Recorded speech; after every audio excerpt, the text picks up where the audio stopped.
भारतीय स्वतंत्रता संग्राम में सुखदेव थापर एक ऐसा नाम है जो न सिर्फ अपनी देशभक्ति, साहस और मातृभूमि पर कुर्बान होने के लिए जाना जाता है, बल्कि शहीद ए आजम भगत सिंह के अनन्य मित्र के रूप में भी उनका नाम इतिहास में स्वर्ण अक्षरों में दर्ज है। देश के सबसे बड़े क्रांतिकारी भगत सिंह के साथ सुखदेव और राजगुरु ने भी अपनी जान गंवाई थी। आज क्रांतिकारी सुखदेव सिंह के बारे में कुछ जानकारी देंगे। सुखदेव का नाम भारत के उन क्रांतिकारियों में गिना जाता है जिन्होंने कम उम्र में देश के लिए शहादत दी थी। सुखदेव का पूरा नाम सुखदेव थापर था। जब भी उनका नाम याद किया जाता है तो भगत सिंह और राजगुरु के साथ उनका नाम जोड़ा जाता है। ये तीनों ही देशभक्त क्रांतिकारी आपस में अच्छे मित्र थे। तीनों ने देश की आज़ादी के लिए अपना सब कुछ न्यौछावर कर दिया था, अपना जीवन देश के लिए कुर्बान कर दिया था। 23 मार्च 1931 को भारत के इन तीनों वीर नौजवानों को एक साथ फांसी दी गई थी। सुखदेव का जन्म 15 मई 1907 ईस्वी को लुधियाना, पंजाब में हुआ था। उनके पिता का नाम रामलाल थापर था तथा इनकी माता का नाम रल्ला देवी था। माता रल्ला देवी धार्मिक विचारों की महिला थीं। जब सुखदेव 3 वर्ष के थे तभी इनके पिताजी का देहांत हो गया, जिसके बाद उनका लालन पालन उनके ताऊ लाला अचिंत राम ने किया था। सुखदेव ने अपने बचपन से ही भारत में ब्रिटिश हुकूमत के जुल्मों को देखा था। बचपन से ही सुखदेव के मन में अंग्रेजों के खिलाफ नफरत थी और इसी के चलते वह गुलामी की जंजीरों को तोड़ने के लिए क्रांतिकारी बन गए थे। स्कूल के समय में ही वह क्रांतिकारी विचारों का प्रचार प्रसार करने में लगे रहते थे। वे खेल खेल में अपने साथियों को क्रांतिकारी घटनाओं के बारे में जानकारी देते और उन्हें अंग्रेजों के खिलाफ आंदोलन में भाग लेने के लिए प्रेरित करते और स्वयं भी ऐसे आंदोलनों में बढ़ चढ़कर हिस्सा लेते थे।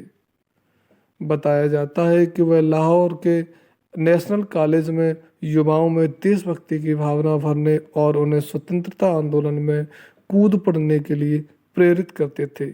इसी के साथ वह Hindustan socialist Republic association HSRA के सदस्य बन गए थे। आपको बता दें, सुखदेव ने 1929 में जेल की भूख हड़ताल जैसी कई क्रांतिकारी गतिविधियों में भाग लिया था। सुखदेव ने युवाओं में न सिर्फ देशभक्ति का जज्बा भरने का काम किया, बल्कि खुद भी क्रांतिकारी गतिविधियों में सक्रिय रूप से भाग लिया।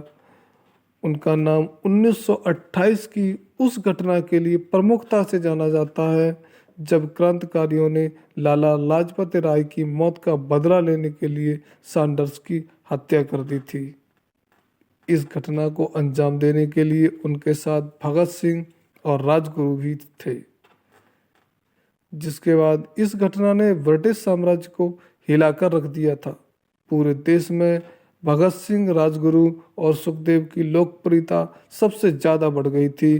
पूरे देश में क्रांतिकारियों की जय जयकार हुई थी। इनकी लोकप्रियता का अंदाजा नहीं लगाया जा सकता है। ये उस समय अपने चरम पर थी। सुखदेव ने अन्य क्रांतिकारी साथियों के साथ मिलकर लाहौर में नौजवान भारत सभा शुरू की। यह एक ऐसा संगठन था जो युवाओं को स्वतंत्रता आंदोलन में शामिल होने के लिए प्रेरित करता था। सैंडर्स की हत्या के मामले को लाहौर षड्यंत्र के रूप में जाना जाता है। इस मामले में 7 अक्टूबर 1929 को राजगुरु, सुखदेव और भगत सिंह को मौत की सजा सुनाई गई। इन्हें 24 मार्च 1931 को फांसी दी जानी थी, लेकिन जेल के बाहर प्रदर्शन बढ़ता देख अंग्रेज सरकार डर गई कि कहीं क्रांतिकारी जेल को तोड़कर तीनों को बाहर न निकाल ले।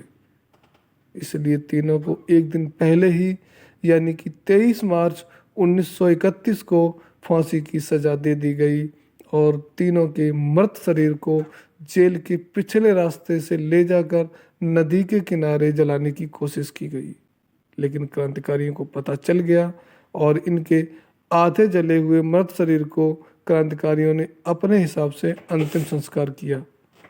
तीनों क्रांतिकारी हंसते हंसते फांसी के फंदे पर झूल गए थे। शहादत के समय सुखदेव की उम्र मात्र 24 साल की थी। ऐसे क्रांतिकारियों को हमारा सत सत नमन है। वंदे मातरम। जय हिंद। साथियों, आपको हमारा कहानी अगर अच्छी लगी हो तो इसे लाइक ज़रूर करें तथा हमारे चैनल को सब्सक्राइब करें। आपका बहुत बहुत धन्यवाद। आभार।